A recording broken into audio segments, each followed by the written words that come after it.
Oh boy. This is way too.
Hello, everyone, and welcome to Therapy of the Absurd. How's everybody doing this week? Doing great this week. How are you doing? I'm alive, so it's a good day. And I don't have the Rona. As me either. I tested today. I literally was trying to get out of the plans for the rest of my week, And unfortunately, I still got to go to all of them because I'm negative. I have not tested, but yes, I know of people who have been vaccinated and suddenly are positive, and now I'm like, well, maybe my vaccination isn't perfect. But, that's what happens. Like, vaccinations are they're not supposed to keep you from getting it. They're supposed to keep you from ending up on a ventilator when you get it. So, and it's like, so still get your vaccinations, people, and don't be a goober. Yeah, wear that mask. Are like settling when you get married. It's like in the beginning, you're like, oh, she's so wonderful. She's all my, and then like she lets herself go. You're like, you know what? Like she's all right. She's somebody to come home to. Like, I'm Pfizer. I was really hoping for a breakthrough because I knew I wasn't going to die, but I was just hoping to like quarantine again. Yeah. Yeah, I do miss the furloughs because they gave me time to think. That's actually how we started this. Is I had furlough time to go. Yeah, I do want to explore another part of my artistic endeavors, other than the death metal. But yeah, so what else happened there? Other than that, preparing for the comedy show I have with Flappers Comedy Club. What is it? Not April 8th. It's August 8th. August 8th. But we do have two amazing guests also. One is named April, so I will say that. Her. Yes, and the amazing Shang with us tonight as well. Love them together. Like they're like the dynamic duo doing these shows together. Like their vibe. Like cake and ice cream. It's delicious. Wonderful.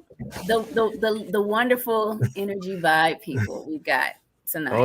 Oh yes. Awesome stuff. Let's see what else. Anything interesting happen to anybody or any bit of news come up?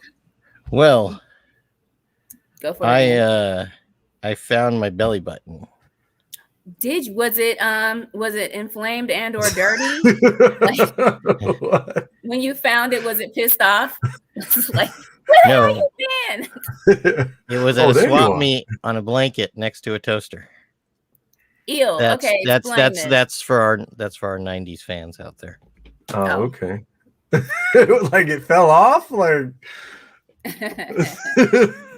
yeah, like that's crazy. That's insane. I think we all heard about unfortunately the brand new news, Tony Baker's son. Oh yes. Passing. My deepest prayers to his family, peace to his family. Otherwise, Giovanni said he looks dirty. I feel like everybody's navel has a story. And it does. Everybody's navel is unique and has its own needs. And then the fact that you said you just found it, I just knew your navel was inflamed. Oh, okay. Well, I will say this. I've known where my navel is the whole time. It's never gotten so bad, but maybe if I try hard enough. I will say this. I used to date a chick. This was a long time ago, obviously, but her belly button smelled like vinegar, like a vinegar. Yeah, it was nasty. Why was you that deep in it? You was just like, you was that old school R&B. Like, I'm gonna lick you up and down, literally. Like your whole body is gonna smell like my spit, and then I'm gonna lay it down. No, you forgot the detail that she's extremely short. Is she extremely short? No, she wasn't. He didn't have to really look very far. Like he went kind of high. He's like, it's in there. Was she like a head?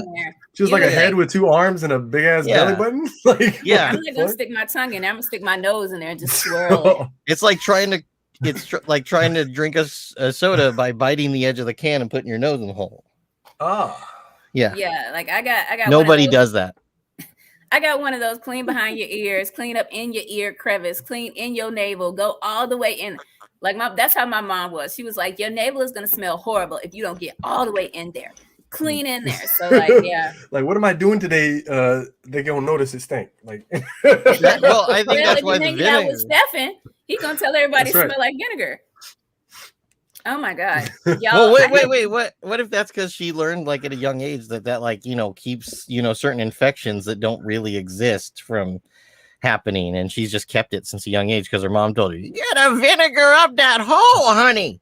Yeah, like if you don't put vinegar in it, it turns into demon must, and they'll come after you while you sleep. So put some goddamn vinegar in your hole, honey. No, yeah, she used to clean it with rubbing alcohol and stuff. And I'd be like, "Why are you doing that?" She's like, "Don't worry, it's she just keep trying to change the subject." And then she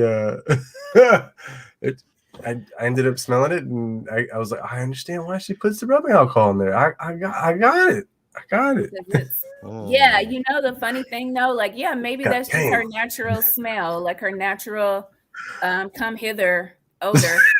Honestly, like, I believe that like those kind of smells probably would attract males if we didn't live in modern society. Like, they would smell the vinegar and be like, she's ripe to mate. And so it's like, girl, don't you be ashamed of your vinegar smell, because vinegar is an all-purpose cleanser. It is a natural, it's good for your skin, it's good for your hair. Like, you produce it naturally. So, it's a pH situation. Situation. Yeah. Put a bucket under it overnight and, make a bottle when it's filled. Are you guys still actively going out with the COVID, the Delta Plus? I have to go to work like 3 times a week right now. I wasn't feeling well on Monday, so I didn't go then, but then the next day was work from home day, just cool. But it's like, and then tomorrow's work from home day, which is cool that's on Fridays. But they did have one case at my work kind of quickly after everybody started coming back, and it's like, we were down to having no cases. It's like, now we have one again. And the first time, for the first wave of it, and I shouldn't say first wave, well, kind of, because there's been 2 or something, but the first wave of it, we didn't have a single case for a long time in our building. Wow. Yeah, because the company did actually take measures and says, everybody work from home if you can. And if you can't, and if it was during a time where they thought it was really dangerous, they said, if you can't, we'll pay you to stay home. So just chill. Okay, what's the name of your company? I'm not saying. Because I need to apply. I can't work. I can't do anything besides the part where I get paid to stay home. Yeah. Well, then I would tell you after the show. I can't say it on the air because Well, my wife I'm drinking and they don't want to be associated with this. Oh, okay. Well, my wife is a you teacher. Got the Fred Flintstone cup up. There you go. Holy shit! You knew what it was. Yes, you did. Fred Flintstone McDonald's cup. Do you know why? I don't play. Because that's how my week has gone. To where I have done so well in preparation for the show that I'm drinking out of Fred Flintstone cup instead of my mug that's in the goddamn washer. Yeah. Oh no. So what I was saying is my wife's a teacher, and they, they're expecting them to go back here in a couple weeks, and they already got one of the teachers flagged for COVID. Like, they caught it pretty bad. So, and they're not, when you say flagged, did they like dart her? Like, oh, shit, COVID. She's got COVID. Oh shit. Oh man, it's funny because it's a different podcast, but I also listen to this one, Deep Fat Fried, which is a bunch of guys that look like me doing a podcast, and they were and one of the guys was saying, look, I know it's not freedom, but you just need to start darting them, and like with the vaccine, that's an unvaccinated one. Ow, what was that? Nothing. Come back in 2 weeks. 4 weeks later, this is where I got hurt. The bug bit me again. What was that? And I'm like, just laughing. Okay, so Deep Fat Fried, I'll give him credit on it. But I was like thinking, I know that's very authoritarian, which I'm not for usually, but it's hilarious and would be effective. Well, it's the only solution at this point, but it will not happen. And so I've resigned myself to, is this my exit? Because I've already been fully vaccinated with Pfizer, and now everybody's admitting they didn't know what they was doing, and nobody was really doing their job properly, but they was acting like they knew what they was doing in the, in the press conferences. And so most likely by the time we get to Omega variant, we all gonna be vulnerable again. And so I'm just Super living life Saiyan, to the Super Saiyan fullest. variant. The Omega Okay. variant is gonna take us all out. But like, I'm just living my life to the fullest, and I'm literally making every decision. Like, yo, am I willing to die for this? Like, you want to go hang out? I'm not willing to die for you, so I can't hang out. But I could do a show, because if I die after I did a show, Like, and I like this person. They funny. It's cool. yeah. But yeah, I've been following the as if you had never been vaccinated protocol. Number one, because people don't like you and they don't talk to you when you wear your mask because they think you didn't get vaccinated. And so you can just live life. And my neighborhood, like, is the type of neighborhood where I need to be left alone.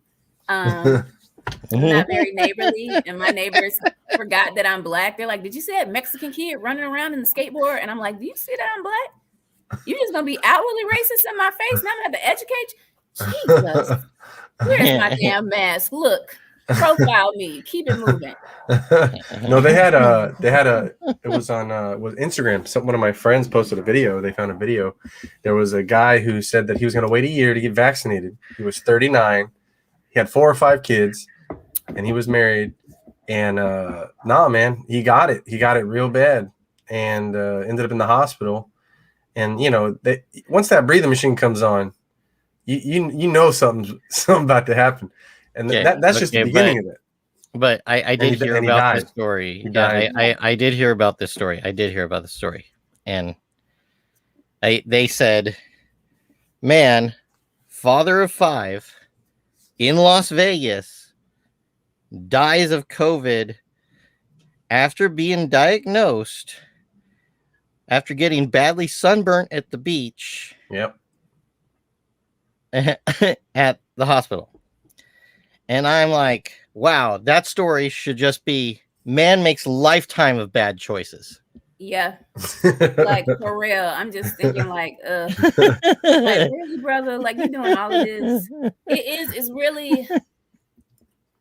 It really is like a time in our lives where we either are going to be in robot mode or we're going to be like, make it count, because nobody knows what they're doing. Everybody is just going by the seat of their pants. They can't keep up with this stuff. So the best that we can do as individuals, I know that all the vaccinated people, you know, are angry at the unvaccinated people. And I know the unvaccinated people are like the late people that show up where all the on-time people get pissed. They just don't care. But at the end of the day, like, we're just going to have to accept, look, we all are going to die. some sooner than others. Make it count. Like, it's over. Like, we're all going to die. And honestly, like, humans ain't all that great. So just, you know, like, do what you need to do, Susan, Rebecca, Barbara, like, make it count. But like, enough is enough. Victoria for president 2024. Humans ain't all that great. Well, I would be the very first one to tell the truth. If COVID came out, I would be like, look, COVID is coming out. We don't know what the heck this is. China is not really being straightforward, but I got eyes and I can see that they're building hospitals, so this ain't going to be cool. Y'all going to hate me, but nobody's going to travel because we don't know what's going on. And honestly, all these people that have had these jobs all this time got them through nepotism, so nobody knows what they're doing. Therefore, stand tight. But we probably all gonna die. And it's okay because humans are horrible. Like, we have ruined the earth. Our time has come. The dinosaurs thought they were special. Do we really miss them? No. Okay, then. So my mom says I'm special. Oh. Exactly. It's like, look, honey, you're gonna be special in heaven too. Okay. So just, you know, we had our chance. We have ruined it. We have ruined our chance. We've ruined the earth. We've infested the earth. And we're a danger to everything around us. And we're still not making good decisions. So at the end of the day, like, logically, somebody got to go. Just take Texas first. Texas is more than welcome to be the introductory. Or Florida? Florida is thinking itself. Florida don't need no help. Well, with that being said, like, yes, we are right. We should bring on our amazing guest, our amazing first guest. Let's do it. All right. With us tonight, we have a gentleman who has a comedy special right now. Shang is Shangri on Amazon Prime, an amazing comedy special. We're going to bring him up right now. Here we go. We have Shang with us. Woo, woo. How you doing, Shang? Bow, bow, bow, bow, bow. Oh, You Shang did is it. muted. There we go. I got Yeah, you. we You're got He him. got me. Now he got me. Hello. Hey! Shang. Hello. Welcome. Hello, everybody. No, I don't really talk Hello! like How that. are you doing? How Yeah, would I you don't like really to talk. be? Lady. Hello, lady. No, I don't really talk like that. Freud I was Lazen. listening. Okay, Yeah. everybody that who grew up in the 90s is like, yeah, know I get this. You totally get it. The young people are like, the fuck is he talking about? Victoria, I like Victoria's way of shooting sunshine up people's ass. We're all gonna die. It's all bad. Fuck in the streets and just keep it moving. I mean, it's bad for us. It's better. It's good for everything else on earth. It's good for. It's You're only really fertilizer. bad for the You're No, I fertilizer. agree with you. You know what? I agree with you 1,000%. I think that what you said was absolutely on point, and I am now. I'm following you like a cult. So President Shang, okay, if you're President Shang and you got to address the country about what's going on with COVID, what is your message right now with the unvaccinated, the vaccinated? How are you dealing with the country? First off, I would go a little harder in the paint pertaining to talking to these fucking idiots about, like, oh, it's my country and I don't have to, it's my freedom. I absolutely would. I would all put them in a net, and I would just, yes, exactly. I would douse them with vaccine while they're in a net. It would be like the deadliest catch. I would just douse them every time I would get little water guns with vaccine and just spray the shit out of them. I mean, it's a political thing. It's not a, it's my freedom, goddamn it, you sons of bitches. They just basically are fucking scary stupid, and they're tied into tribalism, racism, and idiocy, and anything that sounds like science makes their brain hurt. You make my brain hurt. Fuck them. You know what? It's called the thinning of the herd, and sometimes you gotta let the dumb antelope that keeps going down near the water where the alligators are die. Yes. Facts. I'm not gonna personally miss them. And honestly, it's some people that I know that I probably wouldn't personally miss. Because I'm like, look. But here's the thing is I got kids. So they are not vaccinated yet. And that's what bothers me about the unvaccinated. Now, once they give my kids a vaccination that's safe for them, then it's which of course they're going to test on, some kids somewhere else for a bit. But then my kids get it. And it's true. It's true. I know what's that's why we need to die, because we're horrible. I don't got a cell phone, without any little fingers going to work. So No, I know that was a weird question to start off with. Definitely, the word "absurd" fits in the fucking title of this. But no, it really does. It really inevitable. It's inevitable. But no, I agree with you. I think that I cannot wait for Thanos to come back and at least take half of these motherfuckers out. So, I want the history. I want for future generations to read in their history book, President Shang captured citizens in nets and doused them in vaccine to save the country. So I got a question. Okay. Am I bad for thinking that we could solve a lot of the problems in 1 week just by putting signs up at gas stations that say now in sweet tea flavor? Factual. Hey man, I've always enjoyed sweet tea. Oh, wait a minute.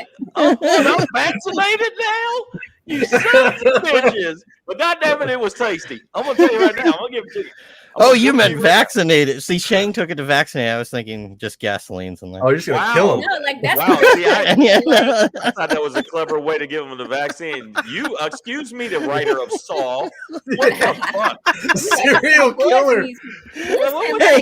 Actually, that's in alignment with everything America does now. They put poison in the soil. They put poison in the water. They tell us to filter it out. They don't tell us what all is in everything. and they take the liberties to pollute our stuff that we put in our bodies. So why not just, they put fluoride in the water. Just put fluoride. It's safe. I don't think we should kill them off. How about that? I don't really mean it. I don't really mean it. It's not, like we don't have enough energy.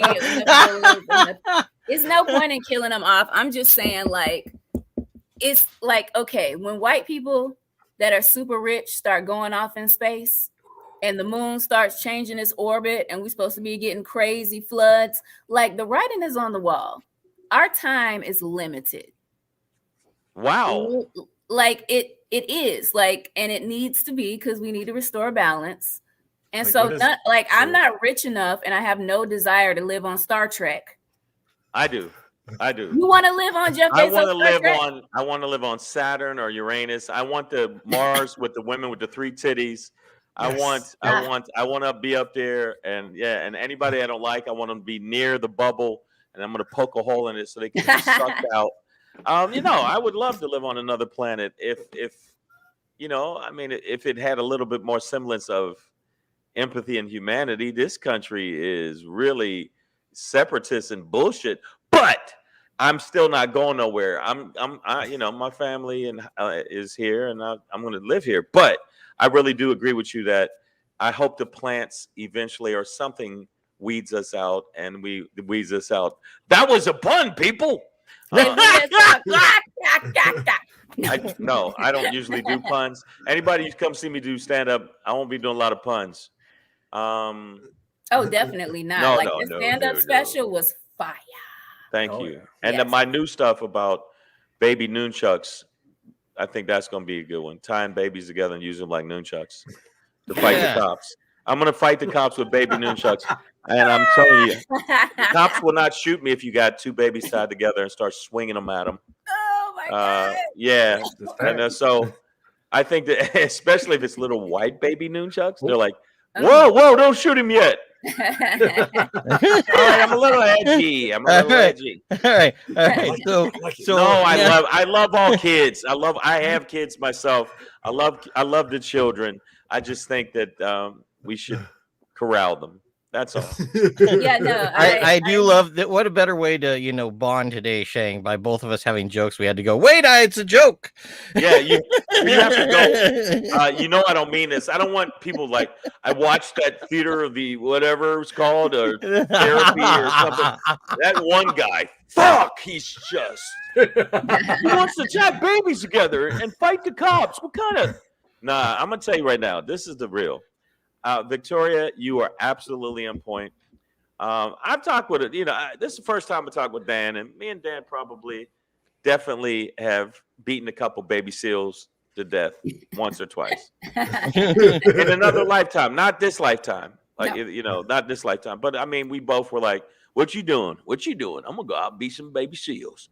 Why? Because the women fuck you if you bring them the hides. Right. When you bring them back the skins, the women give you the skins.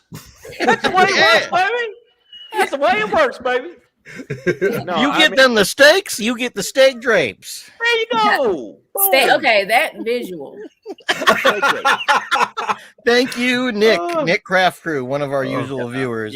But one of the viewers, I don't know who's viewing now, but I want to say to you guys, the fact you're even watching this, you're a bunch of sick fucks, and I love you. And Victoria's right, and I hope that before we all die, because the Earth, Mother Nature needs to wipe us off this fucking planet and start over again. But hopefully, people to have empathy, humanity, and some kind of sense of just reality. But before that, I hope that I get one nut off before we all die. I just want to come really hard one time, just like pow, and then right when I go, the whole planet just goes down. That's gonna have to be specially calculated. You're gonna have to save up for it. You know what I mean? Like, just I want to come to the point where literally the souls of dead warriors fly out of my pee hole. They don't reincarnate it. And you know what? That exactly what you said when you were like a better humanity. I was like, like they're gonna have to take sex off the table if humans are gonna act right. No. Now you lost me, Victoria. They are gonna have Stop it. Now you lost me. sex off the You all right? table. Okay, but it can still be on the bed, right? Like it doesn't have to be on the It table. can't. Okay, it can't. Like sex, the drive for sex is like the drive for self-destruction, unless people are wise enough to like use it properly.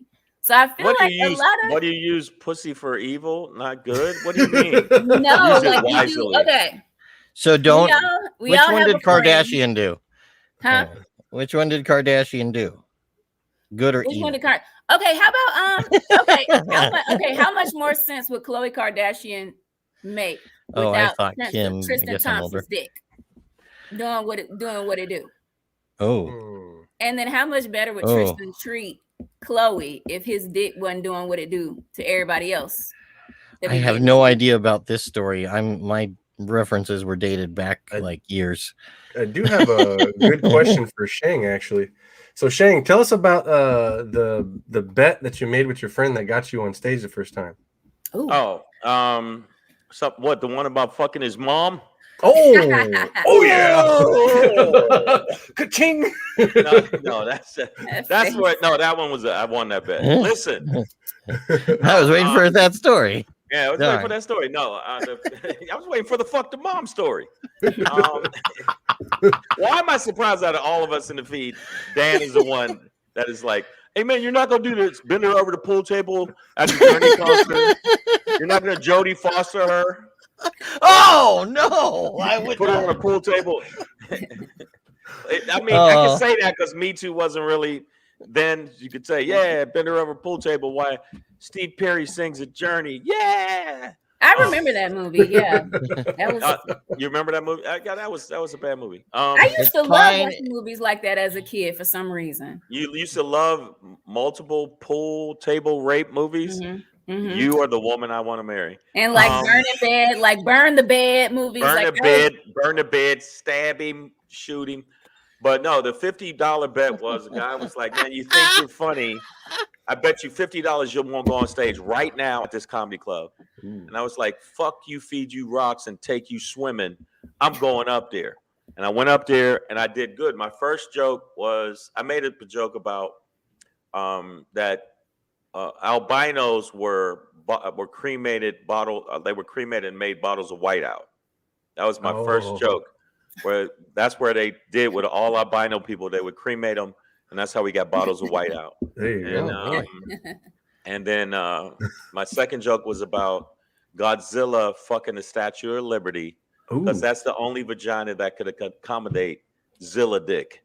There you go. So because I just thought he's coming in town, not a lot of chicks he could get with. He sees her and goes, yeah. So and for some reason the club owner was like, hey, dude, you need to come back to next week.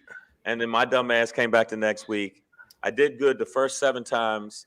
And then the 8th time, I pissed the crowd off because I made a joke about Marion Barry, who actually was the mayor in D.C. And the joke, I was in D.C. while I was doing it, not realizing they liked Marion Barry. And I made a joke like, how the fuck did you guys hire a crackhead? Because he smoked crack. And they were like, we love him. We don't love you, motherfucker. And they booed me. And they booed me into the parking lot. Like, I'm in the parking lot. I'm like, motherfuckers, I'm off stage. I'm getting in the car. And they booed me as I drove off. And what it did was it made me mad. It was like, how about this? Fuck all of you. I'm going to do comedy for real. And then I'm going to come back and I'm going to sell this bitch out. That's literally why I started comedy. And then, like, 11 years later, I did exactly that. Wow! I came back, sold out 4 shows at the and it went well that time because I knew how to change gears. And if I was saying something a little too edgy, and I was talking about putting hamsters in microwave ovens when I first started. To hear that sound that it make. Because a lot of my shows I did at punk groups. I opened up for punk bands, and I opened up for a lot of punk bands and edgy metal bands. So you can't do cutie cute stuff like, man, women and men are different. So they're like, shut up. Right. How did that happen? Because that's basically how. Okay, so Stefan talked to me and is doing comedy a while back because when I recorded him, that's how I used to calm down artists, right? I used to like make them laugh, tell them something absurd. And that shit was super edgy, like mostly for the metal bands. Stuff that like even today I'm like, wow, I said that. But it would work because it would make such an awkward moment for them. They'd laugh about it, and then they would play better because they were no longer worried about fucking up. And that was the whole idea. And so you actually opened for a bunch of punk and metal bands. Yeah. How does one go about doing such a thing? Because that sounds great to me. Here's my resume. I was into a lot of metal and punk bands and punk ska bands like Fishbone and I like Seven Dust and stuff like that. Some edgy stuff, some Gwar. I opened up for Gwar. Oh, fuck yeah. Rob Zombie. It's good that you opened up for Gwar because then the stage isn't as slippery. Right, exactly. The portion where they're dissecting the fucking cat. And then skinny puppy and a lot of shit. So I had to do really edgy shit because that was my style. And then I had to figure out how to transfer it to comedy clubs. Because people like, you got to go to comedy clubs. And then I started doing that. And I moved up from opener to feature fast because my act was so out there. They were like, we can't put him up in the beginning. We got to put him up towards the end. And, and then I learned how to finesse it. And then I changed. And then I started listening to Public Enemy. And then something else happened with me. I'm like, yeah, how about fuck everybody? Like my voice changed. Did you hear my voice change? And then, y'all gonna give us rights. I'm gonna kill everybody in this bitch. And then Rage Against the Machine, who was one of my favorite bands, Head PE. I literally wanted my style to be like Angelo from Fishbone, where it was like just full energy, full blast, full jokes, where you didn't get time to heckle me because I'm already on to the next joke or I'm already on to saying something that you go, I wanted you to leave and go, fuck, did he say that just now? I wanted to be like Bill Hicks. Oh, hell yeah. A lot of you comics might not know. No. But Bill Hicks was, just an absolute monster. And I got to open for him and meet him and, stuff like that. So I've been doing it for a while. I've been lucky. And I've been lucky to get paid for telling people to suck the circumference of my ball sack. By the way, that's the name of my band. That's awesome. Because that reminds me of one of my favorite Bill Hicks, ending of his jokes, which I think this is for the Bill Hicks fans out there. Oh, I think you're going to know when it's over. Yes. All right. Now, go look that up, everyone. Go look that up. Yes. Bill Hicks was like, he got kicked off. They didn't air his Letterman because he says, Christians, do you really think that the first thing Jesus wants to see is a cross? You think that's the first shit when he comes back to earth, he wants to see a cross? Why don't you walk up to the Kennedys with a bullet pendant and say, hey, just thinking of John. Just thinking of John. Like he didn't give a when I say he gave zero fucks, and from being around people like him, watching Sam Kinison, watching them not give zero fucks, my whole first style was zero fucks until I realized networks aren't going to hire me. And I can't feed my son underground critical acclaim because I got a lot of critical acclaim. But when my son was born, I was like, I can't get into mainstream clubs. I'm doing CBGBs and, just like grimy, like the bottom end. I mean, there was all these like underground clubs I was doing and I was packing them out because we were like, especially a brother doing that. They didn't see that coming. They're like, wait a minute. Shouldn't you be at the hip hop club? Victoria's like, I know exactly what you mean. Yeah, because I'm like during hip hop month that we just got in November. Yeah. You want to know a secret? There's so many white people when they see they see people that don't look like them at a metal show, they actually want to ask them a lot of questions, but we really feel it's stupid to do that. And it's like, it's like awesome. Finally, people that don't look like us are listening to our music. It's a different kind of feeling. Like you really want that now. You're like, please, something that we make is cool. Please, somebody super cool. I went to the House of Blues and I went to see some bands. There was a band called Solidium, which are practicing vampires. They actually drink blood and got their teeth permanently fanged and their eyes dyed where their eyes are white. And they're like vampires. Look them up. They're called Solidium. And I went over afterwards, and big, tall dude, he's like fucking creepy looking. I went over and said, man, your shit is hot. Started talking to him. He talks to me for about 30 minutes. Like, yo, man, you like our shit, bro? Hey, man, let me tell you some other stuff. I said, I mean, I like all that shit, not the sucking blood shit. Y'all keep that shit to yourself. But, fuck all that. Why don't you just, but I like your music. I don't want to hang out with y'all and suck the blood out of virgin pussies. But, exactly. That's what I thought. But they really are. So there was a lot of, that. And then now I do more, you've seen, I do more mainstream stuff. But because I realized as you get older, you go, you know what? I can't be the rebel forever. I set a mic on fire on Jimi Hendrix's birthday in Philadelphia and got banned from the club. I was that type of guy. Like, wow. I literally set the mic as a tribute to Jimi Hendrix. I set the mic on fire and they're like, what the fuck are you doing?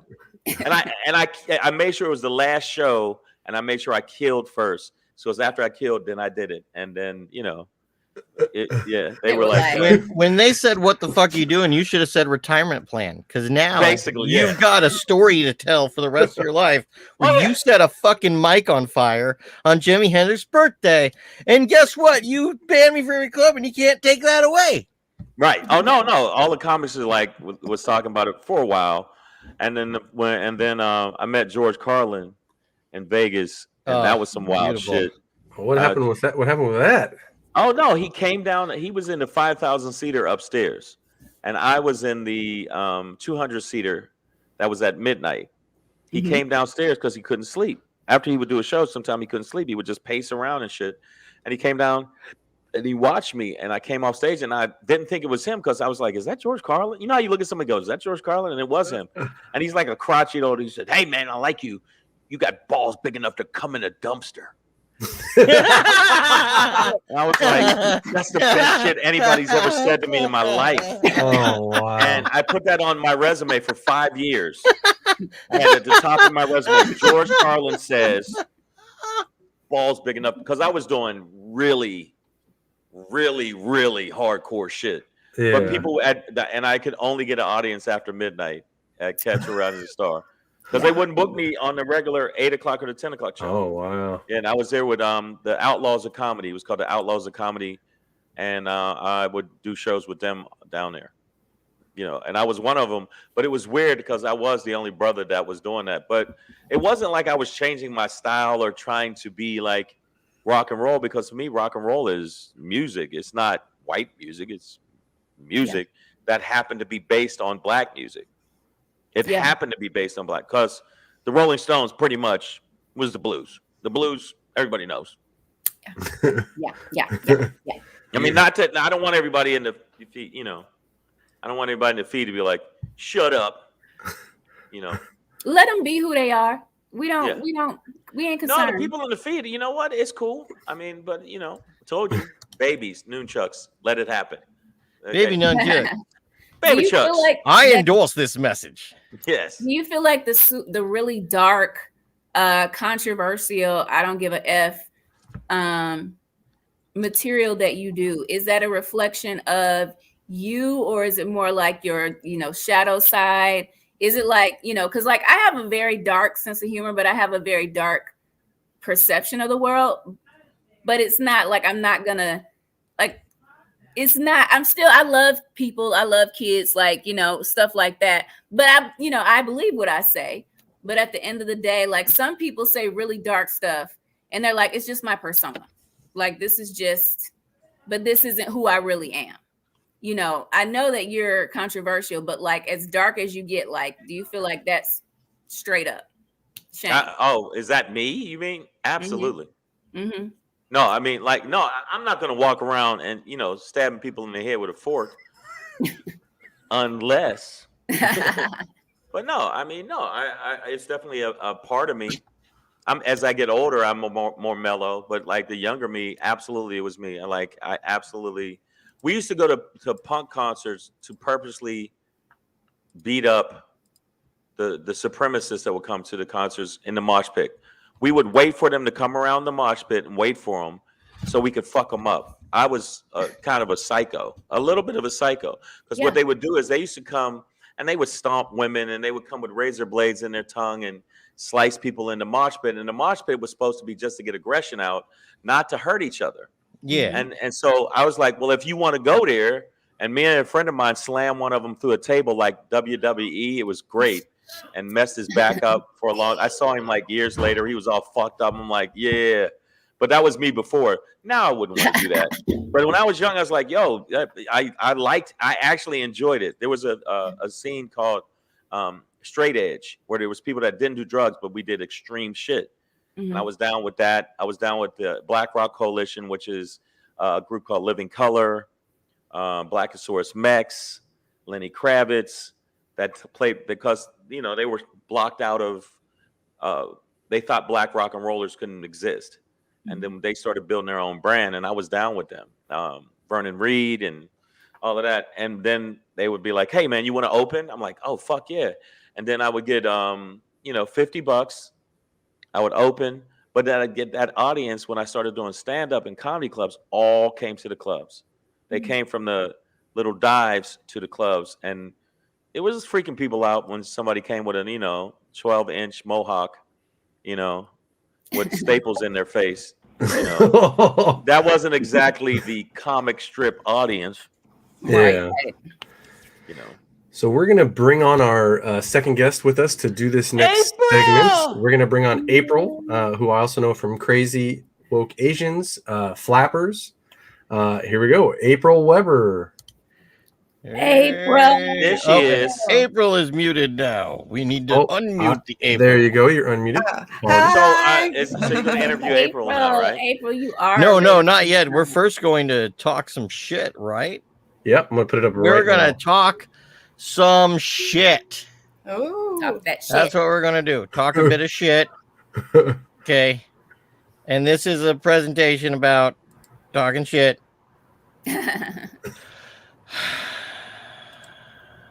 All right.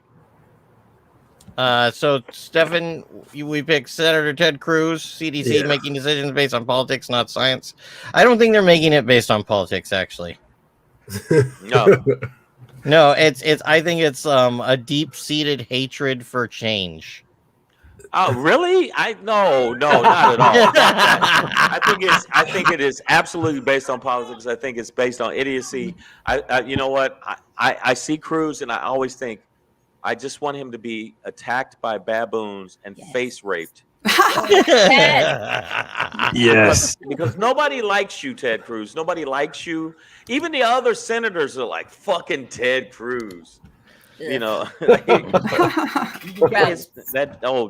his albino Count Chocula face. Get the fuck out of here. He looks like a snake oil salesman from a real live Red Dead Redemption remake. Yes, he does. That's what this guy looks like. This will make you healed all over your body. Ooh, like Alex Jones? If you buy my owl bone recipe, it's gonna totally save you from the gay frogs that are coming down to bring hell upon your landscape. And the gay frogs, I've always been afraid of gay frogs.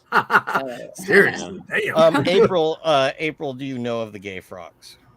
I haven't heard of the gay frogs. Yeah. Okay. Well, a lot of people have heard of Alex Jones. Anyways, he was claiming that the government was spending money to make the frogs gay, which there's people that watch him. What the fuck is wrong with this country sometimes? It's all I gotta say. No. Yeah, that's he's like what, Jabba the Hutt's turd, I guess you could say. Oh, right? Oh yes. If Jabba the Hutt took a shit, it looked like just like that. What?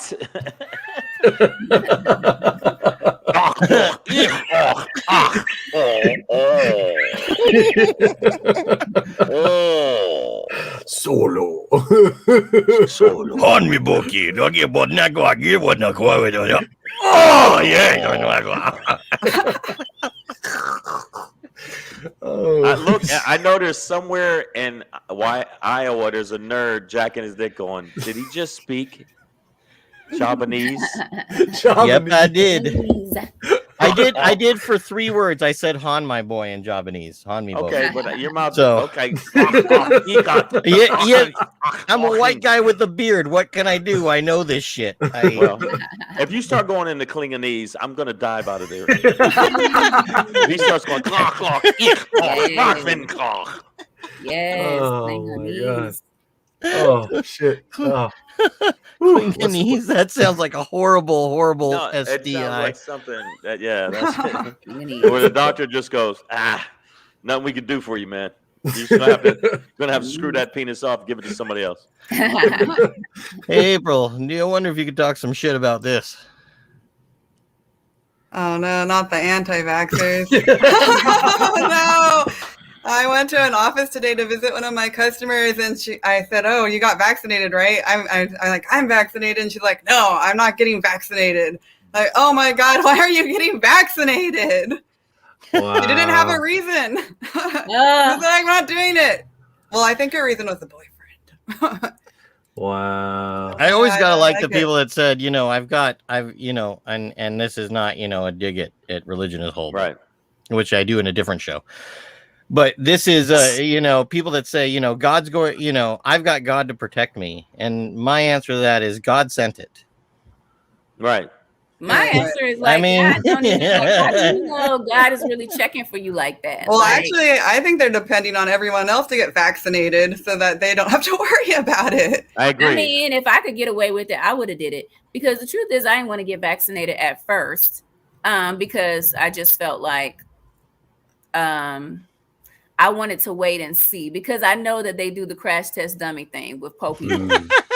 Right. So I just went, but like after I waited and saw, and only a few people passed out, I was like, I want to go to the movies. Let's go on and get this vaccine. I just want you guys to know I felt like a kid again when I got the vaccine. It was like, I'm invincible. I can do anything. Wow. And then I hurt my knee. And I was like, no, I'm still old. No, you know That what damn though? vaccine- I'm sorry. Go ahead. I apologize.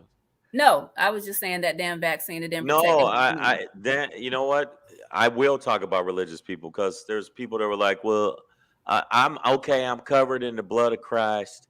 And they always said I'm covered in the blood of Christ, and the blood of Christ is covering me, and I can't get it because it's blocks it. I'm like, you're not covered with the blood. You're covered with mucus from the fucking virus, you idiot. Okay, you're not. They're just, why do we act like they're not fucking stupid?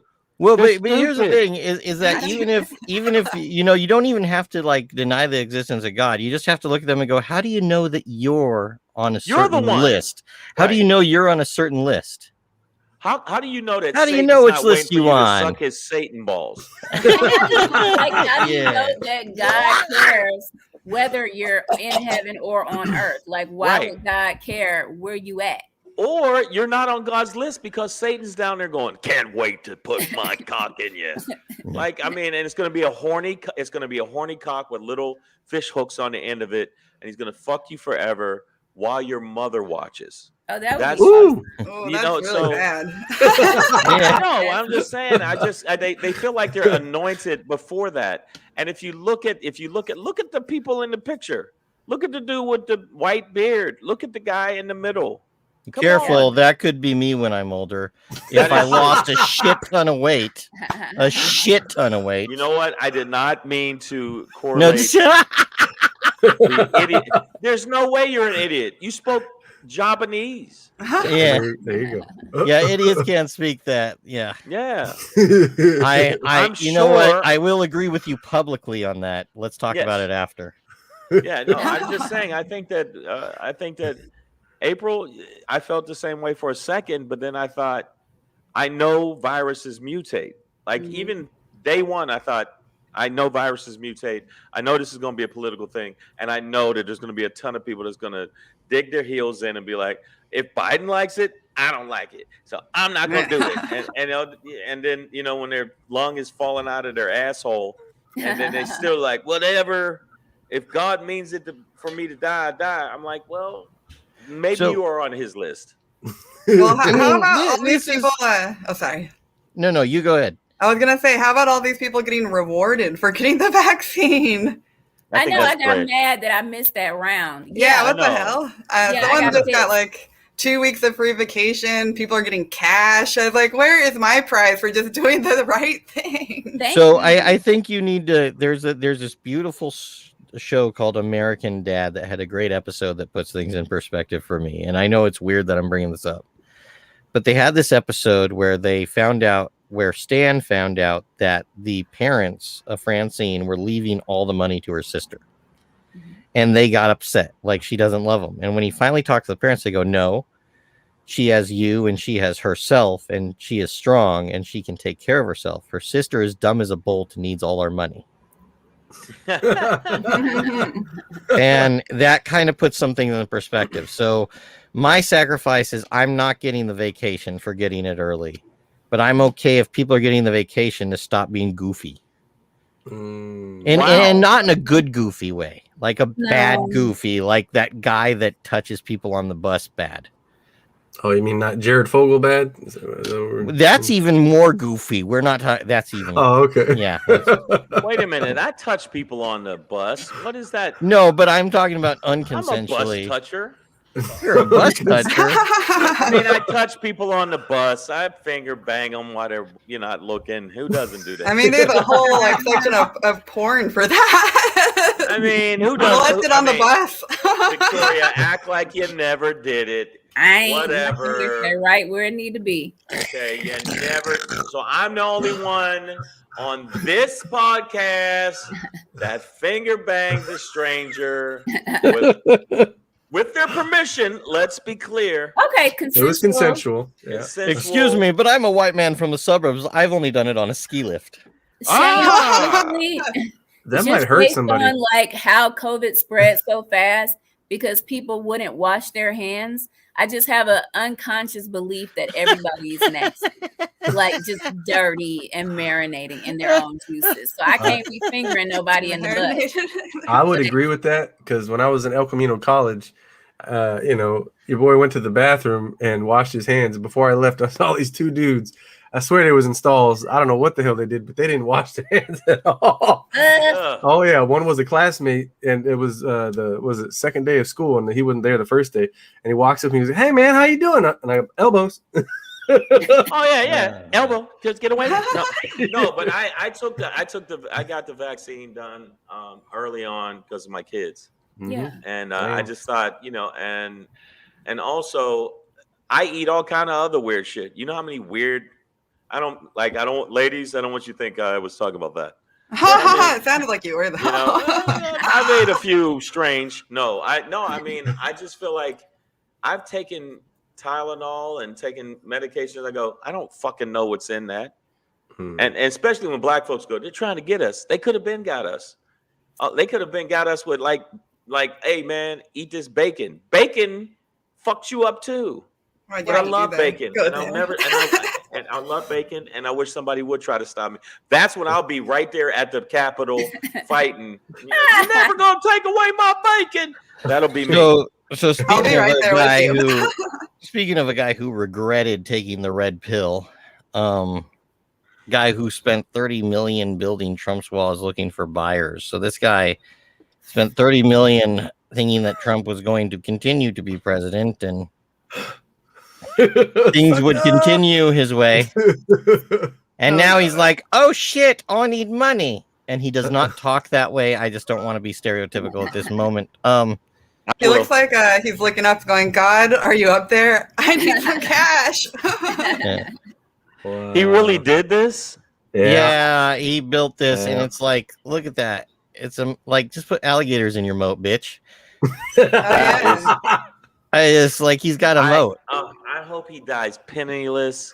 I hope he gets teabagged by hobos. I am so. When Shang doesn't like someone, they always end up teabagged by someone. They have to be, by hobos though. Very important. Yes. It has to be under the bridge ball stink. It can't. And be that's just, a hobo go-go. Ooh, That's go-go. exactly. I you know what it is? I just can't stand these people that like there's a certain point where it's like, no, you don't deserve to be saved. That's it. Oh shit! I went too far. Agreed. Zero sympathy. Team Teabag. See? Oh, yeah. Team Teabag. Hashtag team bag. So he's Since getting I some. showed it, we'll go to the next one since I showed it, because this is hilarious. So, you did what did you say, Stefan? That Mr. Texas, Abbott? yeah, Hey, Abbott! he threatens fines again against local officials and businesses that enforce mask mandates and vaccine requirements. Wow. Can he just suck the gasoline nozzle right now, please? Fuck. How do they reconcile when they go home and take off? You know what it is? All of these people are getting blackmailed to do this crazy stuff. Because this is crazy, endangering. I'm telling you, they got into the positions that they're in right now. They did not deserve to be in them. And they made some deals and they're getting called on it. Because I cannot think that somebody, even a bad person, would intentionally endanger women and children on this agenda. This man is like, I just don't get it. You know what? No. It's not. He's afraid of the orange cunt stick. He's afraid of the orange cunt. And that's what it is. It's like the base that likes this shit, believe it or not, they don't like April. They don't like Dan, because Dan, you use your mind. They definitely don't like Steph. They don't like you, bro. And they definitely don't like Victoria. That's what I'm saying. That base is a base of just lower level fucking mentality, no intellect whatsoever. So they'll buy into whatever, as long as it's against the other. So I mean, I love it when I find out, like, me and a friend of mine was talking about this, another comic, and he brought it up, so I'm gonna give him props. Alonzo Bowden. There was a tweet where the dude said, something about like fuck vaccines or something, Ooh. I got 99 problems and a vax ain't one. That's what he kept saying on there. And he died from COVID in June. Damn. And my thing was, I can't help but be like, you know what? If you play in traffic and you get hit by a car, I'm like, well, I don't feel that bad. And I don't. Right. Like, it's like you go swimming with a shark and you're on your period, ladies. Don't be surprised that your ass get chewed up. Right. Why the shark Is here? anybody talking about Herman Cain anymore? He was one of the first Black people to come out and deny COVID and have a huge event. He died. His family denied that he even caused it. Nobody cares about Herman Cain anymore. It's like nobody cared then. And then when I say Herman Cain, it's like, who, And it's weird because in a Dr. Seuss book, only in a Dr. Seuss book, a villain would come along and say, hey, money needs to keep being made so the virus isn't real. And 40% of our fucking population went, that sounds okay to me. I agree. Are you hey, money needs to keep being made. Don't shut down the economy to keep people alive. Money. Money. Oh, and money. Well, no, I mean, it's partly money, it's partly ignorance, it's partly tribalism, and the people like to be in their tribes. Yeah. You like to feel like you're against somebody. I agree with you. I don't feel like that anymore at my age. At my age, I feel like, you know what? I'm chilling with cool motherfuckers or not cool motherfuckers. I don't care if you're white, Asian, Latino, don't give a fuck. Are you a cool motherfucker or not? Yeah. And that's where if you fit into that category and we're hanging out and you're just super chill, I can rock with that. But I mean, a lot of these people I wouldn't get along with if there was no pandemic. And I agree with you that they're glomming onto a tribalism, but I think the tribalism was a lot put in place, maybe not just by this, but by what you called the orange. What did you call it again? Orange cunt stick. The orange cunt stick. His motives for denying the existence of the vaccine is what it would cost him in Wall Street. Right. And so he just went money, money, money, money, money. And the people that believe he cares about them went, it's about us. That's why he's doing this. We can't question him. That's why. Right. Even though he's vaccinated, and y'all can get the orange cunt stick at Amazon. Like, but like, yeah, he's back. Like, nobody wants to like speak on the elephant in the room. Trump is vaccinated. There you go. So what are y'all clinging on to? This got the vaccine. He told y'all to storm the Capitol and then went back in the car. Like, wait, who's getting arrested for what we're talking about right now? I live in a gated community, so I don't know about that. That must be y'all, you. that's my ride. That must be you peasants. Well, oh my God. On that beautiful note, Shang, if you want to come back with us a little bit later, I'm got a lot of porn to catch up with. No, I'm kidding. Look, I know people in feed like, I knew it. I fucking knew he would. No, I mean, yeah, I got to finish up one thing. I got to cancel my flight. And once I get done with that, I mean, I can come back. But my gig was canceled tomorrow. My gig, guess what it was canceled by? COVID. Yeah, some of the staff up there at the Alameda Comedy Club, one person at the staff who was vaccinated got positive, and so they need to make sure everybody's safe before I come up there and do 4 shows with a lot of people in the audience. So I'm going to do that. But no, please interview the lovely April. Yeah. That's my song. You know, I like it. April has always been super nice and cool to me. Never, treated me like, oh, you get out of here, whatever. And I appreciate that. And now me and Dan are definitely going to beat some baby seals together. You know what? When I see you, dude, what we're going to do is I'm going to cut my hand. You're going to cut your hand. We're going to put it together. And after that, I'm going to go out. We're going to kill a fucking. Yes, there you go. We're gonna kill a grizzly bear. I'm gonna eat that motherfucker. That's what we're gonna do. That's right. Yeah, none of that. The revenant shit with us. We're gonna go do that. Yes, that's what we're gonna do. Yeah, I already told Steph what we're gonna do. We're fucking already. We're making the bear fur into a hair pie. It's gonna be great. We are. And then I don't know. A hair pie is a totally different. Oh wait, yeah, I misused that word. I'm sorry. Yeah, that was not. I don't know. Yeah. I don't even know what that is. That's it, Dan. You're canceled. It's a fuzzy vagina. Thank you. Yeah, I learned a lot from you, Shang. There you go. All topics. I try to teach. I teach. And Victoria, you are now my guide until the end of the universe happens, because you already know it's coming, and I'm going to be like, wherever you're at partying, that's where I want to be.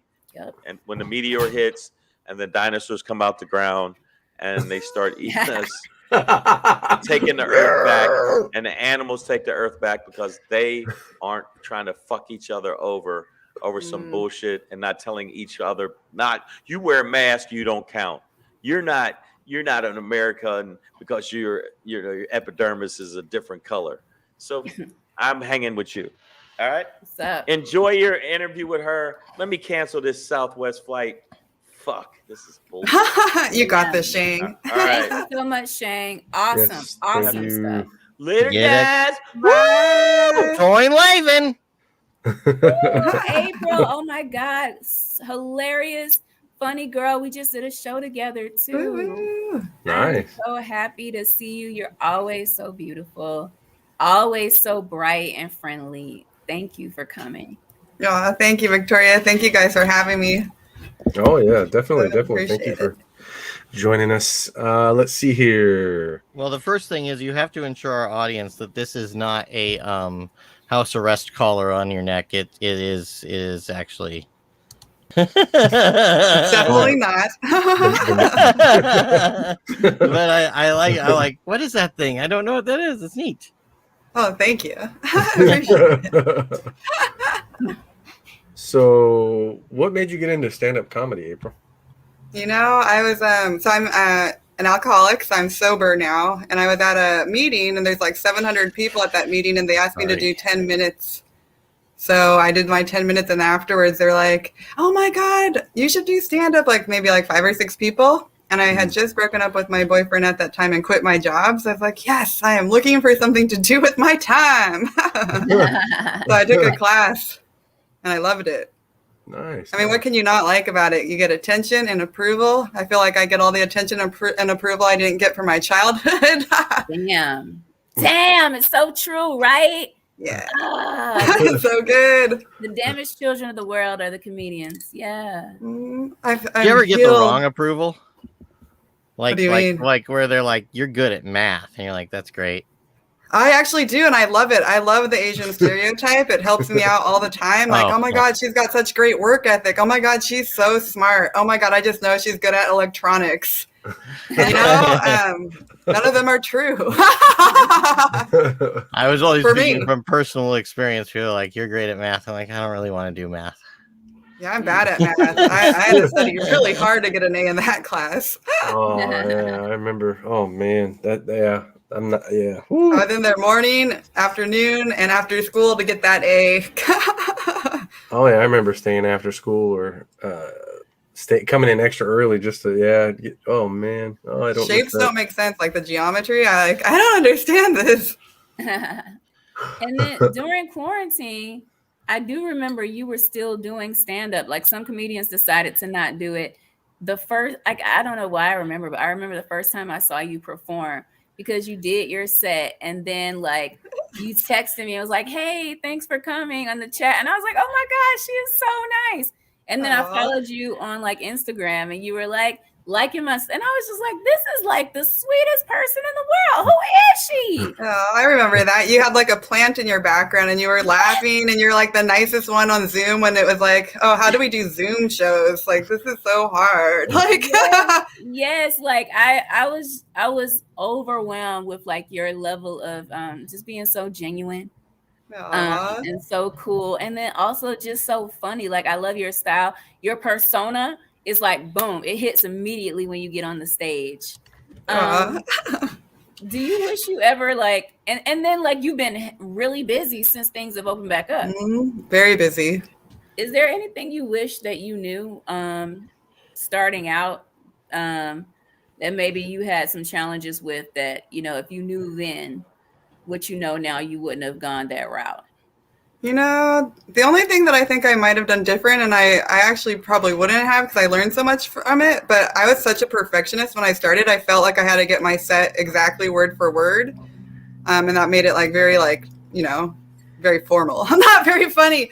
And so I remember my second show I did was for the Crazy Woke Asians. It was like a 3 p.m. show, which is very tough. Anyway, no one was drinking. It was just like, oh my God.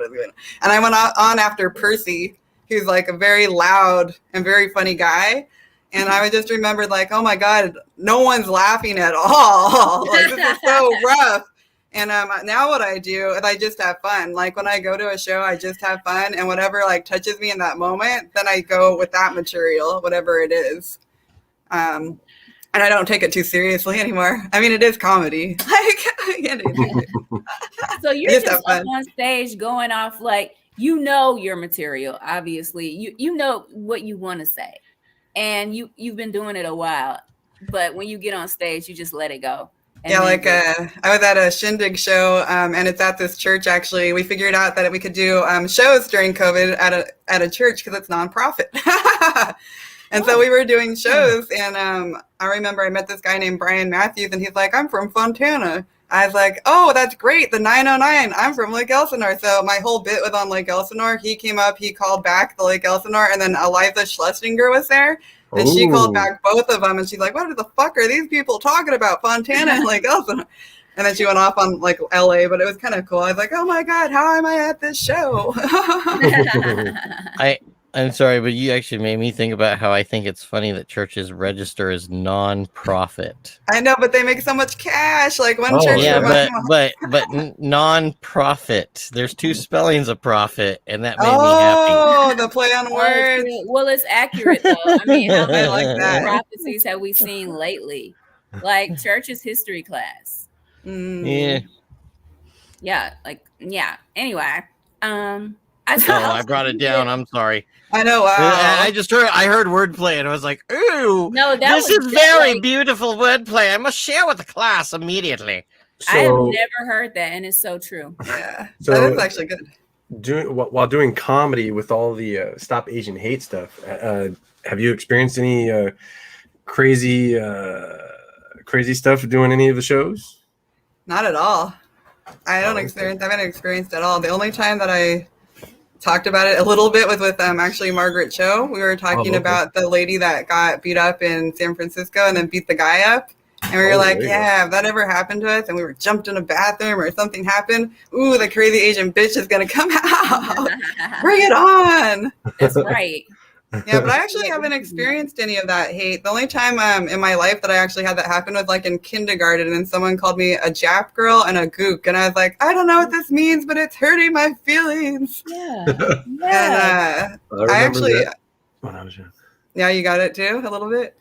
Yeah. Now, like when I see the different groups like this, Black Lives Matter, Stop Asian Hate, People of Color, I just wish that instead of separating into separate groups, that we could have just come together, like as a whole. And even the white privilege thing, right? Like I feel like that's also racist against white males. You know, it's like all these different groups are segregated instead of like together. Like we could all come together, and it just keeps us further and further apart. So I kind of wish that would have happened.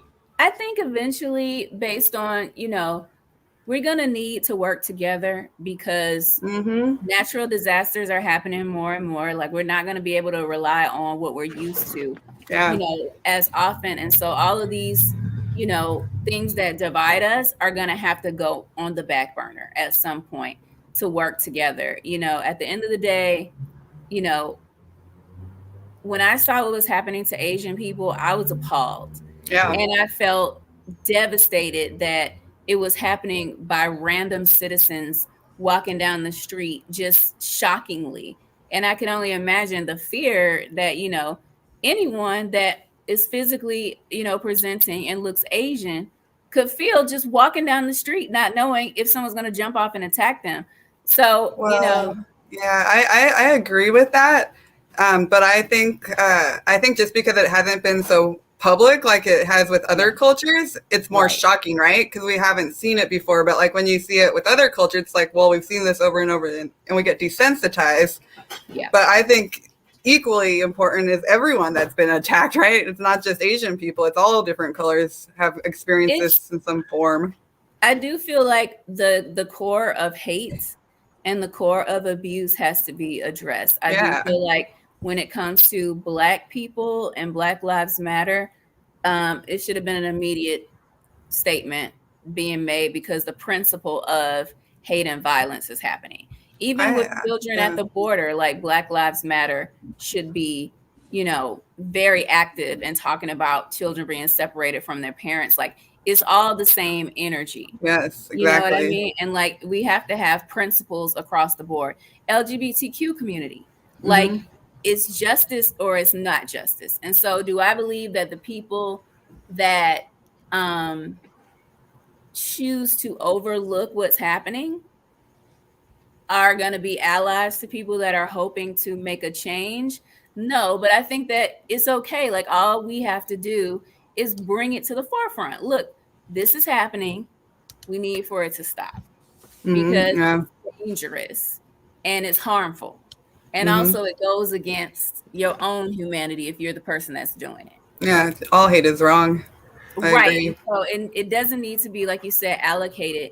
But we also all have to support one another. But there has to be a line because I will say there are quite a few people that will look right at it and still go, I don't know what the problem is. Yeah, there's a lot of people like that. I think it's like what Shang was talking about. I'm not going to argue and try to bring them on board. I'm just going to say those are the people that are why laws exist. Unfortunately, that's most of the population. Right. So it's like, and that's why it's like, okay, I don't want to change you. I just want to get a law in place so that we're all safe and protected and we're not participating in, violence or even participating in what's happening at the border. Like we're all passively participating in that. And so, but I totally get it, April. Like I feel like at the core, it really does need to be about integrity.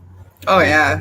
And love. And because like why isn't LGBTQ right there with Black Lives Matter, right there with Asian Lives Matter, right there with like it's all the same thing. Yeah, and we're a big melting pot. Like, why can't we do that? Like, I don't know. I had a friend the other day. She loves Indian culture, so she was wearing, like a bindi or whatever. And her friend got really upset with her because she's like, that is like insulting to my culture. But she was wearing it because she liked it. Yeah. And so that kind of stuff too is kind of frustrating or confusing. It's just like, it's integrating your culture, into the big melting pot. So why get upset about it? Which would create less issues. Basically. I think it does depend on your perception. I had discussion with friends about appropriation. Dan doesn't everything. Well, it does because like there's certain growing up as a 90s kid when like finally the mainstream was bringing in certain kind of culture, hip-hop culture that people my age would actually resonate with. There were certain terms we would take up. Now, some people saw that as appropriation, and it was tough for me from my perspective to see it as that. What I saw it as, I like this term that you made up. Can I please use it? like when you'd call your friends homies, which we did in Walnut all the time. Sometimes I've said that, and some people have been upset with that. And I'm like, I don't get it from my perspective, but I don't get that either. I try to listen to the other perspective. I'm not sure what it is, but it's just I grew up watching In Living Color a lot, so like I watched that over and over again, like religiously. And so Homie the Clown came on, so we all called each other Homie, and that was something my friends and I would watch over and over again. So it's odd because I don't know. Yeah, definitely think it's a perspective. I just want to say, Dan, that I'm a 90s kid too. You grew up in the 90s. It's tricky because, 90s teen is what I am. So I might be older. So. I feel like the world we live in today is a lot larger. It's a lot more global. You're aware of everyone, but you don't know them personally. And so if like I was born in 85, there was a telephone. And so I knew the people in my neighborhood and everything like that. And but so if people were doing things, I knew who they were. I knew what their intention was. And so I understood, like, even if it seemed offensive, I would understand this person is not being offensive. But it's more difficult when the world is wider, and the people that get offended, number one, it comes from not knowing the person's heart and their intention. And number two, it comes from, please don't appreciate my culture and enjoy my culture, but not be active in helping me with my pain. I actually feel like the world is actually a little bit less aware. I feel like the younger generations are, so online all the time that they're not like us when we were little, going outside and exploring the world and seeing new things. They're literally just living online. So whatever they see online is what they take as truth or real. Right. Like we're right. Like, well, when I say aware, I mean, like, you can see a lot more of what's going on than people that you know personally. Right. And so it's like, if I'm like, oh my God, I love Mexican food, I'm this, I'm that, and I love wearing, all of the garb or whatever, and I do it for fun.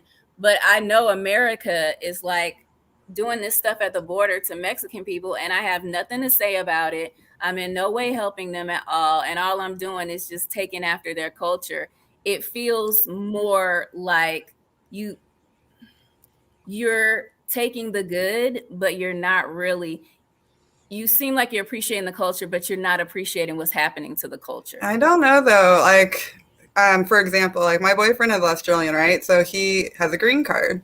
And so, I don't know, some of the stuff at the border is not really fair. Like, some of those people don't have to go through the same rules or regulations that other people do, other cultures do that come to America. So I think it's like a kind of a gray area, right? Like, it is. My biggest thing is like the children that were separated from their parents, like the ones that were lost and still haven't been found, the ones that died, and now they are saying that the kids have been sexually abused, and they're coaching the kids that if you notice something happening, it's because your hormones at these age are growing. So if you see something happening, make sure you tell the person to separate themselves from the kid.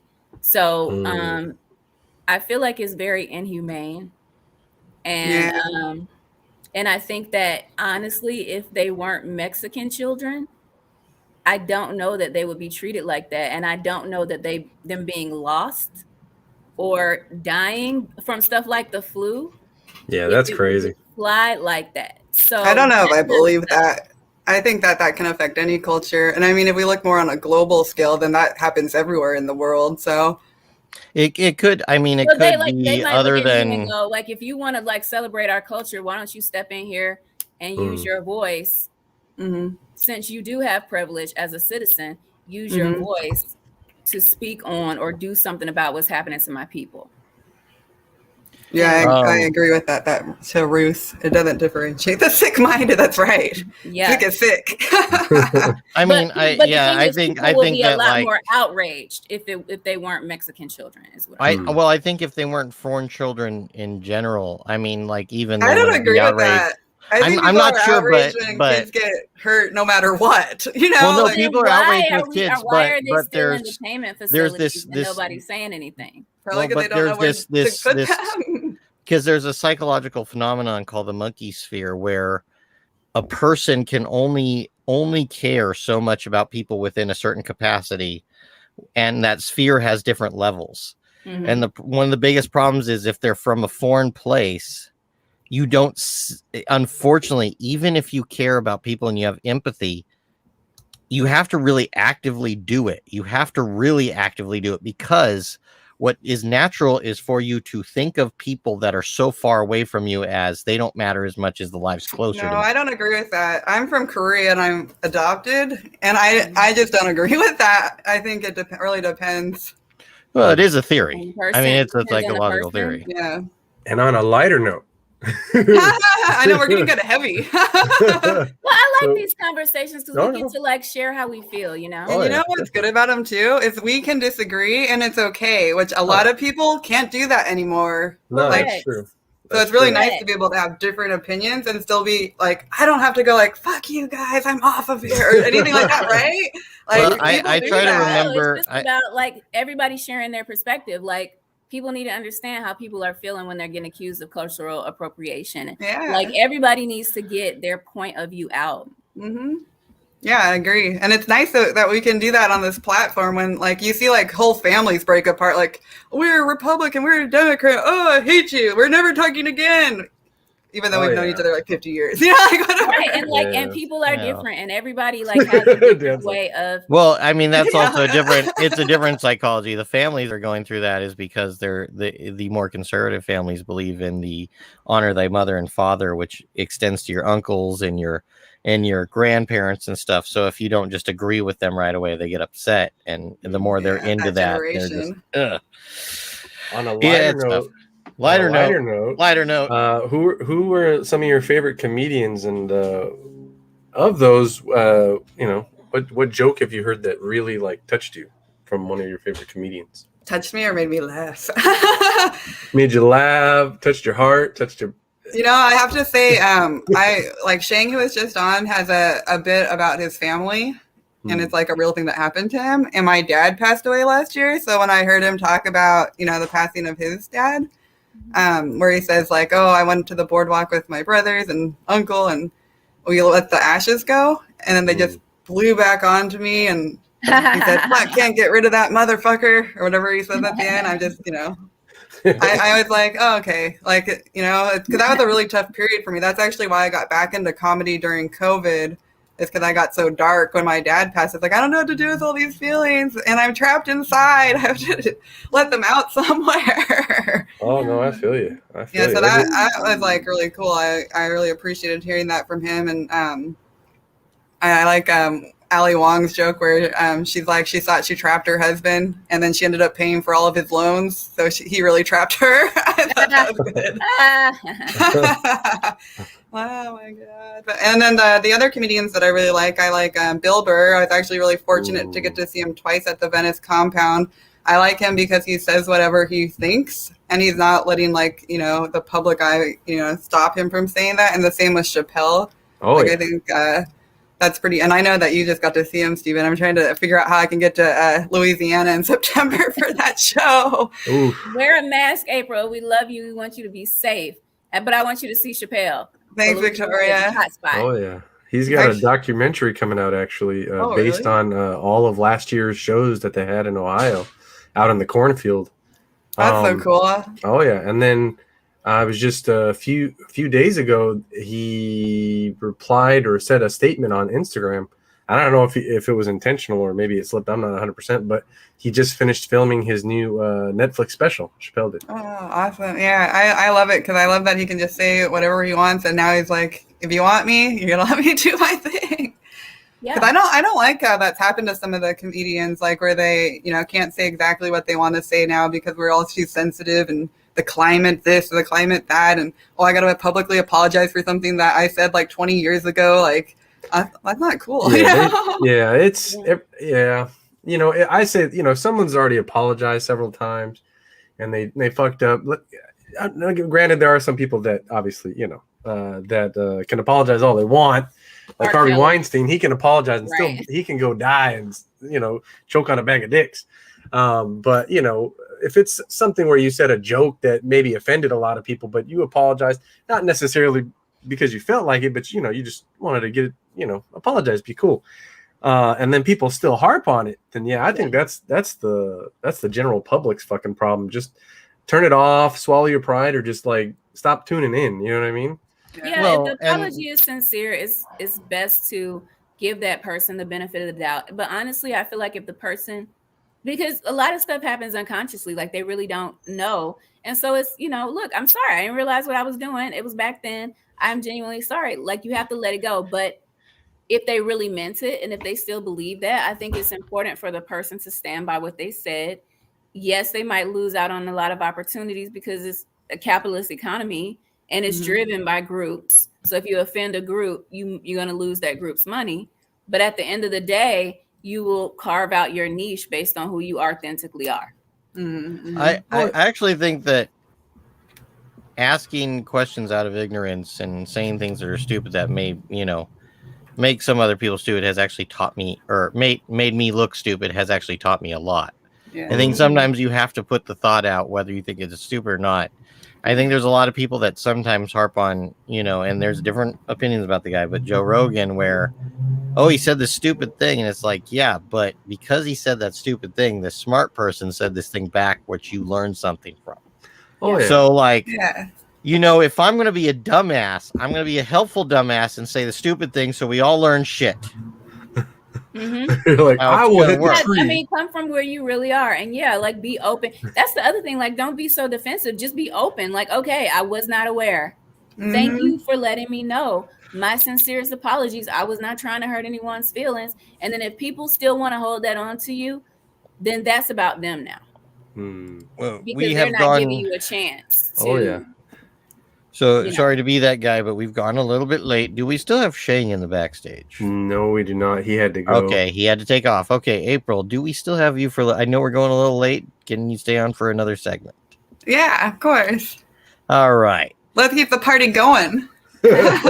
Okay, so we're making sure we do the segment. Give me just a second here. I'm going to do the thing. This one's just a single thing. Yeah, no, we're just putting a background up. That's what we're doing. Yeah. We're putting a background up of all the people that look like they've gone to Buddy Holly's concerts. Ooh. Can't burn him alive. The first one doesn't look like he's trying hard enough. Who the hell are they seeing? The Beatles. I want to know the origin of this pic. Is this the Beatles, really? No, I don't know. It's just some random. Like, what segregated group? Oh, wait. Ayn Rand is back here. Okay, I see. Okay. Is she? Right there. Holy shit. Oh, I like Ayn Rand, The Fountainhead, and what was the other one that she did?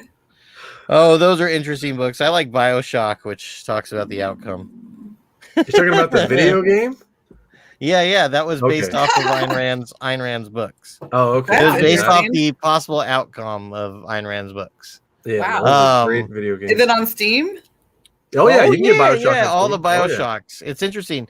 So I have to eventually play it because here's what happened: is when I had a PlayStation 2, they had that you could get it, right? Yeah. But here's the weird thing about the disc: half of the disc didn't work, so you would buy it as a crapshoot. No, and nobody would refund you. It was no one would refund you. It was so messed up. So like now I have them, Dan. A PS4. I should go get that. You can get it digitally, dude. They're small files. Those aren't huge. Anyway. I was like that with Final Fantasy Tactics. I thought I scratched my disc and I got a new one on eBay, and I was like, please work, please You're work. talking about the PS1 version? Final Fantasy The Tactics? original. And then I got the Oh. handheld one after that, and then I replayed it to get all the cloud characters. Oh, Did I mention on the last show that we went on vacation to Montana and places I like love that? Montana. So I came back and now I'm playing Red Dead for the 5th or 4th time. I don't remember which time it is now, but I'm playing Red Dead 2 because I just wanted to go and do that again because I was like, yeah, it was fun riding a virtual horse through that because I suck at riding a real horse. So Like- hecklers. Have you played the Great Dark, the Last Dark? I have not yet, and That's a good that I guess we're gonna have to do that on another show. So, by the way, Stefan, put that Yes. in the books. April likes to talk gaming. We've tried. Oh, to talk no, yeah, gaming we'll a have to few do it, yeah. times. We'll have to come and have her back for another gaming. Let's talk about section. the forest. I like We're the going forest. to talk about hecklers. Oh, sorry. I Sorry. was like, Well, I not love the, the not forest. yeah. We That's may so talk about the good. forest. I have questions about the forest. So Like, good. is that where I can find Pat Fucking frightening. It's the most scary video game I've ever seen. No, that's a good one. That's a good one. Oh yeah, you crash land in the forest. Yeah, So when we let's do talk about hecklers, I've only been heckled once. It was funny because it was through text because it was during the pandemic. Damn. Oh, Yeah, I was at the Hollywood Comedy. I'm okay naming names here because they were doing the Instagram thing where it was you and the host, and you couldn't see any audience. They would just comment. yeah. And so this person's heckling, and so I actually start responding to them, and they respond back with, "Wait, are we not allowed to heckle?" And I'm like, "No, you're allowed to heckle. I'm also allowed to talk shit back at you." Mhm. Like that's how this is gonna work. Like I mean, because here's the thing: I don't run the show. It's up to the showrunner. What do y'all think of hecklers? Have you dealt with them? Have you? I will say I did see. Well, actually, you know what? I'll leave that to April to explain. I was at one of her shows and saw something interesting. What did you see? I want to The, hear it. the chateau, when you were talking about living closer to the lake or something. Oh yeah. And What somebody, happened? I don't yelled, remember. You don't know. Okay, somebody yelled some shit out. Did they? And Heckle Jr. like, yeah, see, so they know. Like, you just rolled with it. Oh yeah, I just roll with it. I don't even notice it when they do it. I'm just like, oh, that's cool. Oh yeah, no, it's perfect because yeah, some people are purposely or come with a purpose to fuck shit up, right? They come to just cause some kind of disunity or fuck with people or not at all, and then they have 5 drinks and they're like, hey, let's fuck shit up. Or that's not allowed. at all, and he fucked up his chance at getting laid that night, and she's gonna let him know during the show by taking out on the comedian, Ah, which I've also heard of happening Damn. quite frequently. She's gonna ruin the date, but she doesn't realize I'm gonna ruin the date by ruining a comedian's this is their 10-minute set. They got my fucking cousins are here. They paid $20. Please just shut the fuck up. See, I don't know, man. Like my brain is divided. I have one that's kind of like, okay, I yield. Let me continue my shit and I'll be on my way, right? And then I have the other side, which is the dark side, where I'd probably get beat up because I would say some fucked up shit. It'd probably get beat up. Or with my luck, they know MMA and I'm gonna get put on the ground. They're gonna fuck me up. I think that's why I really fear hecklers is because if the heckler was someone I know, unfortunately, the first thing I'm gonna go to is the worst thing I know about you, and that's not gonna be what you're gonna want me to say. And I'm not proud of this. I am not You got proud of this, herpes. by the way. There's Why? no They deserve pride. it. No, It's there's like no you get pride to roast because them. it's never come out good. It's always come out as the audience goes, Oh, shit. fuck, dude. And so there's a reason why when people are like, oh, you want to do this roast? Nope. I will do your funeral before I do your roast. Oh wow. I am not Dark. gonna do I am not going to do your roast because if I know you, the worst thing that comes out of my mouth is the worst thing that's going to come out of someone's mouth, and I don't like that about myself. So that's why I try to stick to the absurd shit. Really, There you go. you know. Well, Chappelle dealt with some hecklers in Vegas at the MGM Garden Arena, and that was really interesting. So yeah, no matter how big you get, no matter how much money you make, no matter how famous you are, people still want to, fuck with you. And he had quite a bit of hecklers on July 2nd. He had compared to the event, so. hecklers? Oh, yeah. Okay, so in what form? So there's so many. What's weird is that as I've gotten into comedy, all of you have seen, there's different forms of hecklers. Mhm. So there's a heckler that's actually trying to insult you, but I've also seen people that just blurt out anything considered a heckler. They are, Mm. anybody that's talking while you have the stage and the microphone is a heckler because they don't know they are, and they're not trying to be wrong. They just don't know any better. But yeah, like some people, they just want to have a conversation really quickly with their friend, and their voice is heavy. You know, some people want attention, so they're commenting on your joke out loud to get attention, and some don't know any better. And others, like I had a heckle situation where a comedian heckled me at my show, and they were in my show, and I didn't realize it. And yeah, like I think that I've been heckled on Zoom and I've been heckled live. And I will say that if you use it to your advantage, it'll make your show better. Because a lot of people, like, they think that comedians are saying stuff off the top of their head. Like, they don't think you're writing jokes, but you're coming with written jokes. But if you can come up with something impromptu that's funny, that snaps the person in check and is relevant to something that's real about them sitting there. And I try not to be mean. I try just to be just a little bit spicy to just get them to be quiet, but not to hurt their feelings, because then they'll start trying to go back and forth with me, and then I just have to tell them to shut up. Because sometimes you just have to do that. But generally, people are grateful to you for addressing the heckler because they can't hear. Yeah. And they're also like, you get props if you're able to, in that moment, make a joke about that person. Right, They're right. like, If you address them at all, if you give any attention, if you look their direction when they're talking, you better address it so that the rest of the show goes, "What was that?" And but then there's Carlin, who would just keep going. He wouldn't even look at you. I'm not, and he's one of the greatest. He wouldn't address you at all. He would just keep going. I'm the queen of like, wait a minute, who said that? What did you just say? By the way, one of the guys I've talked about a lot is Steve Hofstetter. If you look up his clips, Steve Hofstetter is known for dealing with hecklers. So any comedian out there that is worried, because I'm really worried about it. I'm worried that my first deal with a live heckler is the microphone stand through their fucking throat. And I don't want that to happen. I don't want you to die. Anyone listening?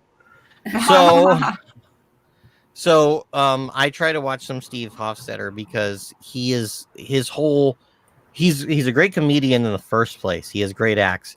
But what he's mostly known for online is for his dealing with hecklers and his fact that he will make them his act for the night. And he's really good at it. So any comedian out there wondering, that's a great person to study is Steve Hofstetter. Yeah. Yeah, Bill Burr is excellent with hecklers too. I totally agree. Very in the moment, and it makes the audience feel like they're part of the show, and it still gets the control back. Have you seen his epic thing he did in Philadelphia? His rant against the audience, right? Yeah, that was good. That was a great one. Everybody a lesson. Yeah. Like you can't be afraid of it. But I think, and he went well because he made them laugh at themselves. I feel like at the core, like you got to think about it in the terms of like, this person is really not trying to hurt my feelings or be evil. They really just want attention, or they don't know better. So it's better for me to correct them, but not try to destroy them, but let them know like, all I have to say is I really like crowd play. So if there are any hecklers out there, bring it on. Get ready for April. Like I totally believe it. Like I would totally love to see you like play with a heckler. That'd be fun. I mean, April, I think April, you'd love the UK, which is very normalized to have about a 20 minutes to half hours in your set just of what's called taking the piss. I love it. Bring it. Which is where they heckle you and you heckle them back. And of course, Jimmy Carr is known very well in the UK. Oh. He's the hardest working comedian in the UK, which he opened up saying, "Well, that's a great title. How hard am I working?" But he does work his ass off, so I can't believe him on that. Jimmy Carr is fucking. But he does maybe 2 to 2.5 hours per show. Jesus Christ! And now his style, he does redo a lot of jokes, and people are there to see it. They're there to see him redo the same joke a different way because they have a different type of audience. But there is a good 30 to 40 minutes of taking the piss. I'm going to interact with the audience. They're going to heckle me, and I have to respond. See, but I would like that because I know that it's expected, right? They're not going to beat me up after. That's the beauty of it. It's expected. Awesome. So no one just runs into it thinking that's not going to happen to me. And that's a good thing. I think in America, I think we need to have a few more heckler moments for a few of us, especially us that in quarantine started taking up comedy. You need a few heckler moments to learn whether you're going to ignore them or engage. To feel like you're part of the group. You're like, yeah, special. I'm so special. And I need to have one that's not in text. I need to hear someone's voice. That made me upset. I was like, I couldn't climax at all. It pissed me off. Now you're starting to sound like Shang again. No, but one of the I gotta tell you, there's a chemistry there, so I'm gonna have to hang out with that guy. Yeah, he's really cool. He's actually a really, really nice, really helpful person. Oh yeah, Shang's awesome. Shang's awesome. Mm-hmm. Always willing to help. Oh yeah. The one thing that I will say is when I was at Comedy Chateau, it was for the Crazy Woke Asian show. I don't think you were on that one, April. I don't think so. Which one was it? I did a couple there with them. Maybe you were, but they Felix went on, and as he often does, and the photographer started heckling him. He started giving him crazier tags onto his show. Were you doing the guitar stuff? Yeah, and he's all, this is on the Billboard Top 100, up in the first spot or something. And he goes, I bet. Oh man, yeah, he can rub people the wrong way. He's got a strong personality, that Felix. He is definitely himself. Oh, yeah. His set's pretty funny though. I was like, oh my god, this is pretty funny. Oh yeah, he's an interesting fellow. Yeah, he really is. April, we've gone way later than we told you we would go, and you've been amazing staying this late. But we do want to give you time that we didn't give Shang. Everybody go look up Shang because he had to leave. Look up what he's doing next. April, what are you doing next? What's going on? So let's see. This Saturday, I have a show at the Chateau, the Mac and Bo show. Nice. I'm doing a show the following weekend at the Chateau again with Jessica Winther. The circus, what's it called? The comedy circus. And she has that top hat. I'm so excited. And it's on Friday the 13th. Ooh, spooky. Nice. Yes. And then the 27th, I'm doing the Roosevelt Hotel with the Shindig show. So I'm really excited about that. I've taken a little bit of a step back because I do work a full-time job during the day. So I decided I'm just going to do like 1 or 2 shows a week. Mm. Yeah. Oh yeah, you don't want to burn yourself out. Bill's staying really busy though. I love it. I did 3 shows last week and produced 1, and then I've got 2 shows I want to produce for the American Cancer Society as a fundraiser. Ooh. And then another friend asked me to help him with a show that we're doing for his friend that had a kidney removed. Ooh.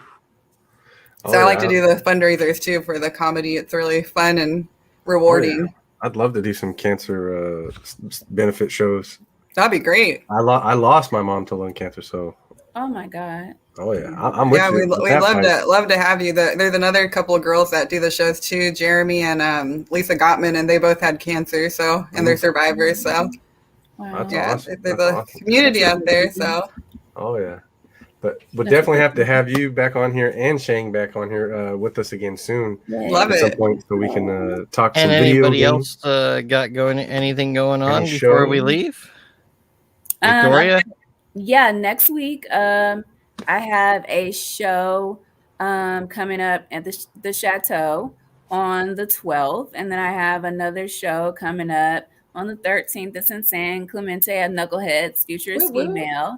And then later on in the month, I'm doing another LGBTQ show. I'm so excited. I'm the one random cis woman. And then at the end of the month, I'm going to do a show at the Hollywood Comedy. So check my Instagram, but it'll be fun. That's awesome. I have, let's see here, August 8th.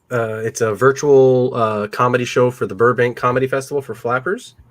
And then I have, August 17th and 18th, which will be the live shows. As of right now, they're live. Okay. However, that could change. Everybody knows what's going on. there's a lot of Delta variant and some shafuckery going on. So we'll see if a lot of this stuff, or how soon this stuff stays live or goes back to virtual. We'll see. We'll see. But other than that, thank you everybody for tuning in. Oh, and hanging out. well, one other thing. Yes. I just want to share something. Our first guest ever did something for me. Oh yeah, bring that on up. And Mr. Tony Cole redid the artwork for the album that I've put out. There you go. Ah, cool. So this was put out in 2020. And, I decided, one of my good friends in the band I used to be in, Keen of the Crow, said, look, your artwork looks like you did it. I'm like, you fucking are right. So I paid Tony Cole. Tony Cole came up with this redesign of the artwork. And if you go right now to Hecla, the YouTube channel, you can watch or listen to the whole album for free. You can also download the whole album for free. If you want to donate, buy a shirt. So you get something in return other than the album you would steal. Because you would steal it. It's fine. I know this. Okay. And then also possibly this Sunday, I might be performing at the Comedy Chateau. So if you want to see me live, go ahead and look up Comedy Chateau. That's on and Sunday? I'll be promoting it as well. It's possibly on Sunday. I'm bad at communication. Let's just say that. My day job, everybody, as the reopening, as I've talked about on the show over and over again, I work in software. So it's been really hard to be a comedian at the same time. But I'm trying. And a musician. And a father. I don't sleep. I'm so tired. Tired. Yeah. I'm so tired. Poor Dan. Poor Dan. Oh yeah. That's a lot. Dan is down. Dan is down. No, I'm good. I'm good. I took my Adderall. We're good. We're back up. Woo-woo. Another few hours. Let's go. Well, thank you everybody for joining us. Let's this do week. math now. Yes. Oh And God. we will see I'm out everybody- then. Well, we'll see everybody soon. Thank you, everybody. Thank Take you. care. Thank Thanks, you. guys.